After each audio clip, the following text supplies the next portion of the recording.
Hello and welcome to the review of the Warhammer 40k 8th edition rulebook that was previously unboxed in yesterday's video.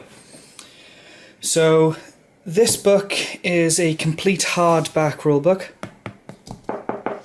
It's a lot thinner than previous edition books such as 6th or 7th. 7th, if you take all the books together, it's a hell of a lot thicker than this. So this book retails at £35 individually, or you can get it in the starter set that retails at £95. The £35 price point for this book, I believe, is a lot cheaper than all the previous editions, and considering the massive changes that this edition makes, it's more or less a complete reworking. Not as large as Fantasies to Age of Sigmar, but it's pretty close on the core mechanics changes. But considering all of that, this makes, I'd say, this book a very good purchase, but personally I'd go with the starter set. So this book has the reflective artwork on the front, and then more miniature artwork on the back with a in-universe description of the game, hooking you with it, and then a in-real-life description of what to expect. So, immediately when you open this book, the first few pages you're exposed to build the universe and give you artwork such as John Blanche's image of the Emperor on the golden throne. I believe it's John Blanche, anyway. And then the background of the usual first laughter of thirsting gods, etc.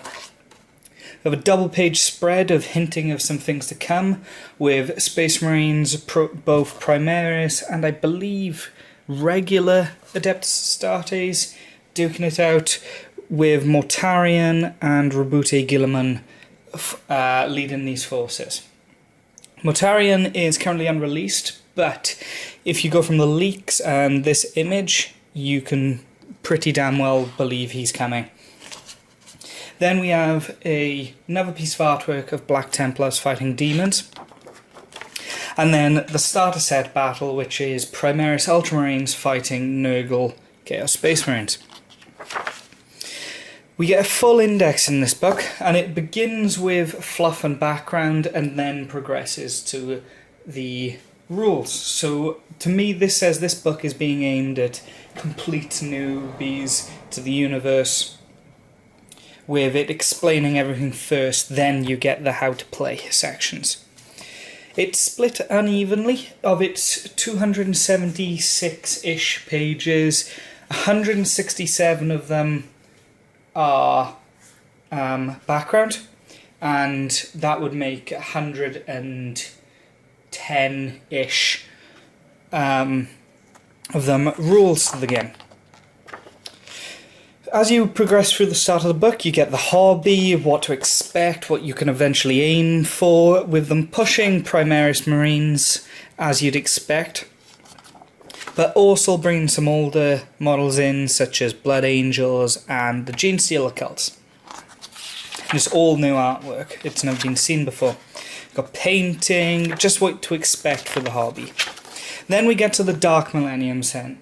The Dark Millennium section is I'd say the same as previous editions, where it just breaks down the Imperium, what the universe is like, etc., but with new artwork that you've never been really seen before, as well as breaking down some stuff like the Navigators Guild, different classifications of Imperial worlds. I'm pretty sure that wasn't in previous editions.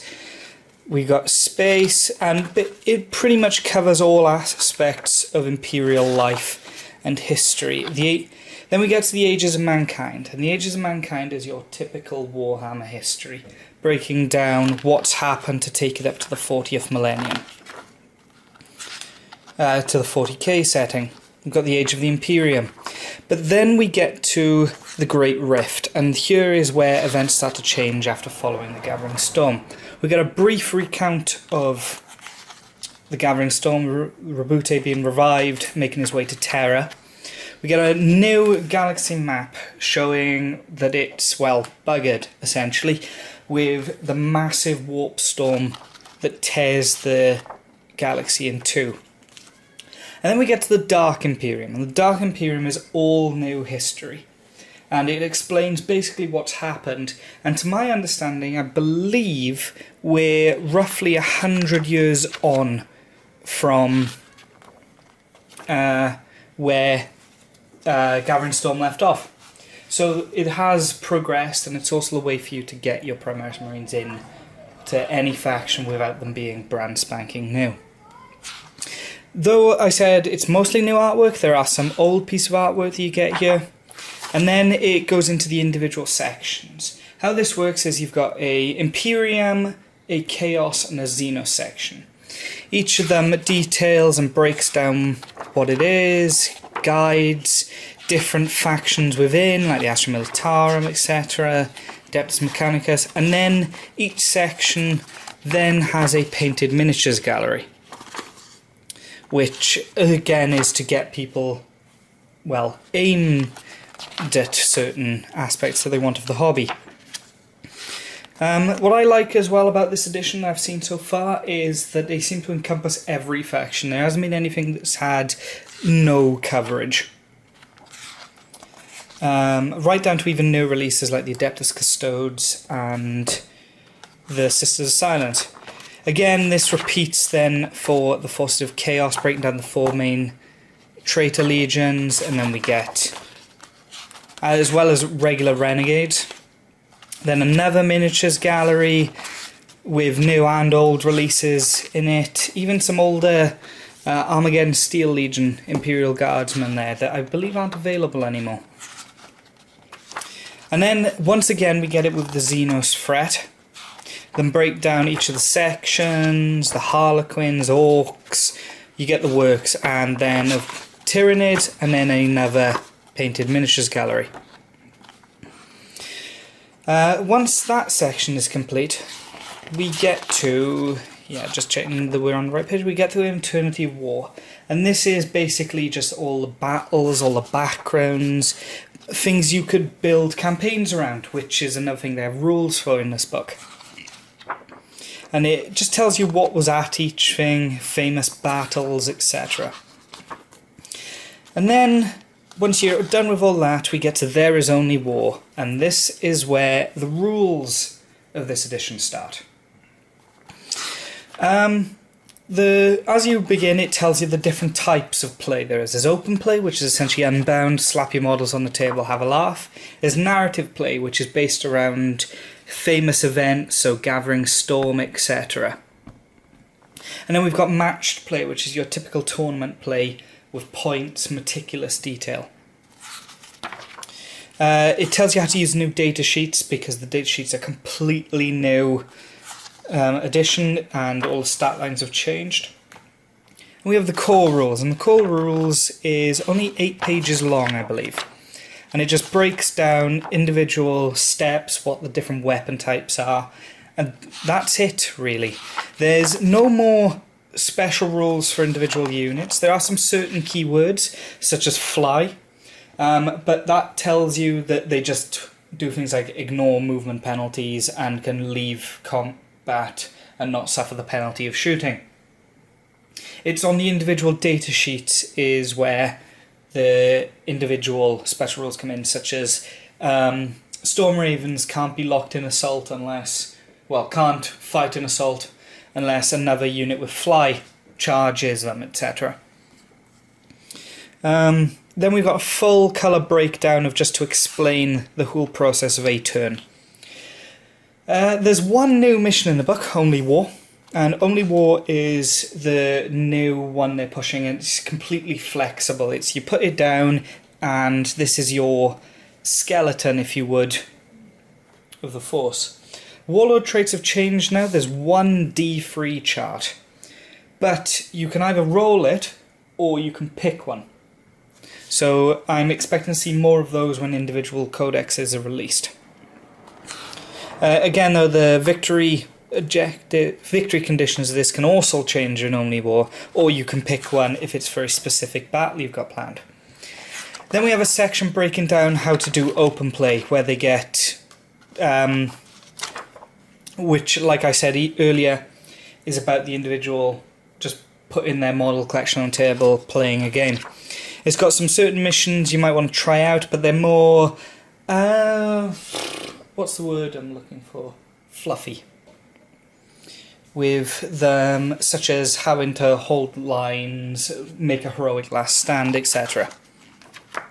And we're on to narrative play, where it breaks down how you can play specific events, as well as rules of things like reserves, sentries, raiding at night, doing a bombardment at the start of the battle, and a example mission, a few of those actually. You'll see throughout this as well there are stratagems on this table, and you can use these with command points you earn when you build your lists, but there'll be more on that a little bit later once we get to the advanced rules for army building. Because basically what happens is everyone starts with free CP, no matter what. You get free command points, and that's what you'll use if you're using power ratings to build a force. So there's a few of those, and then we are on to... Then there's some Echoes of War, which are historical battles, which get you some very specific settings to fighting. Then we're on to match play, which is probably going to be everyone's standard way of playing, which is a meticulous breakdown of points where you choose missions, you roll on the Eternal War or the Maelstrom of War, which are returning, as well as tactical objectives. Here we have a chart for table sizes for events. So it seems Games Workshop this edition is really pushing for tournaments, official and unofficial, and just to get everyone on an equal playing field. It's got different deployment maps that you can roll off to use, or it'll tell you. The Eternal War missions are largely unchanged from previous, as are the Maelstrom of War. The tactical objectives are also more or less the same, so expect to see new ones in your codices. And then once we're past the Maelstrom of War, we're on to advanced rules, and this covers things such as the Stronghold Assault, well, sorry, not the Stronghold Assault, Death from Skies, and things like army building. And army building is the first. Advanced, they talk about first with the different coverage. We've got battle-forged armies. Every army in match play is now battle-forged, so there's no more formations you can choose. And there's also a new battlefield role type, which is Flyer, which are their own types now. However, the difference with battle-forged armies now is there's different forms of detachments you can take. I'd consider these three your core detachments, and they'll range from your 1,000, 2,000, 3,000 points, to my understanding. But then we've got individual breakdown ones if you're going for specific builds. So you've got a Vanguard one, which is built around having core elites, or a Spearhead detachment, which is built around heavy support choices, or an Outrider detachment, which is fast attack, or a Supreme Command, which allows you to take 3 to 5 HQs. There's a super heavy detachment, an air wing detachment, an auxiliary detachment if you just want to take a knight with your force, fortifications, and then a new detachment which allows you to take an extra slot in your army of each force. Every time you build one of these, it tells you that it adds a certain amount of command points. For example, this one adds 3 command points. Whereas these ones tend to only add 1 because they're a bit more specialist. The auxiliary support detachment costs you 1 command point every time you use. And you use command points in the game for stratagems, or to use things such as rerolls of a dice once per phase, instantly passing a moral check if you want them to, etc. It's important to note though you can't go below 0 command points, so at most you could take, if you use the max you've got here is 12 command points, you could take 12 extra slots, etc. So once we're past that then, we got some terrain, just some rules for it. Terrain in this edition is a little bit abstract, where it tends to be you either get cover or you don't. There's not much finicky in it, and cover just adds a modifier to your saving throw now, as opposed to being a flat value. You've got battle zones, which give you specific events, so you can fight during the night, when there's a firestorm going on, make your psychers more powerful but also more likely to peril. And then we've got the individual mini ways to play Games Workshop release. So you've got Planet Strike and how to play it. With a mission, you've got Cities of Death, again how to play it with different stratagems. You've got Stronghold Assault, how to play it, a mission, so on. Death from the Skies is also here, and it allows you to keep a dogfighting phase with your flyers, as well as a mission to help with that. There's also one for multiplayer battles, which I was surprised to see because I wasn't expecting this in. And it allows for up to 4 players in the game, and with a special stratagem of bribing people with command points, which is cool. The other surprise I was to see here was rules for running a campaign. Yes, it's very simple, but this would never have been in previous editions. You've just got some basic stuff, a retrieval mission, you've got a flowchart mission, just ways to run a campaign. Bit more artwork, and then you're on to the appendix to break down. Now I'm just going to briefly talk about some little nitty-gritty details to learn about with this edition. The big one for me is the loss of special rules. You will feel that, and you will be flicking at the core rules to try and remember what fly or Titanic means. Weapons now change a lot. Heavy weapons, when you move, it doesn't hit on a 6 anymore, they just a -1 to your ballistic skill. Ballistic skills, weapon skills, etc., they're all flat values. Assault weapons now let you, after advancing, because running is gone now, instead, if a unit's going to advance, you declare it in the movement phase. Assault weapons let you shoot after advancing, again at a -1 penalty. Skyfire is something that's gone. Instead, weapons you tend to see have a +1 to hit bonus against guys with a fly keyword and a -1 to hit versus everyone else.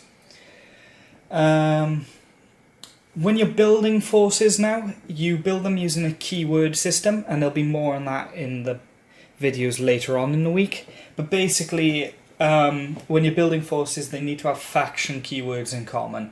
So you could build an army of Space Marines, Skitarii, Grey Knights, Sisters of Battle, and Custodes because they're all Imperium. And that's really it for the new edition. New edition, I like the changes myself. It's come a long way from 7th, it's cut a lot of the fat off. It's definitely a leaner edition.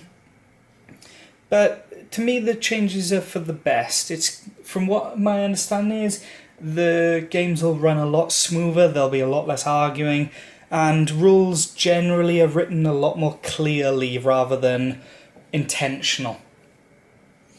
Oh, just a quick reminder, modifiers in this game work if you've got any familiarity with, say, Infinity.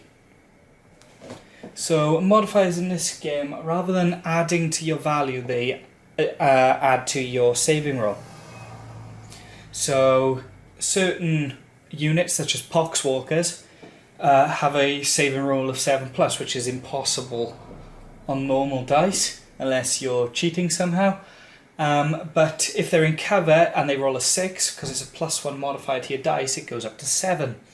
Again, this rolls with certain guys like the Mechanicus, the Electrolyte Priests, which have an exploding attack on a 6 to wound or hit even, with a modifier of +1 is on a 5 or 6. So that's another thing to keep in mind. So, for example, a Terminator in cover doesn't have a 1+ cover save, they just add 1 to their dice rolls. Similarly, AP in this edition, rather than just being a flat cut your armor out, modifies the dice roll again. So a AP of -3 reduces power armor saves down. Reduces the save and roll down, requiring a higher number to pass. But that's it on this video. Check in tomorrow for when we're doing the first of the Imperium indexes, and it will be the Space Marine one. Thank you for watching. Enjoy the rest of your day.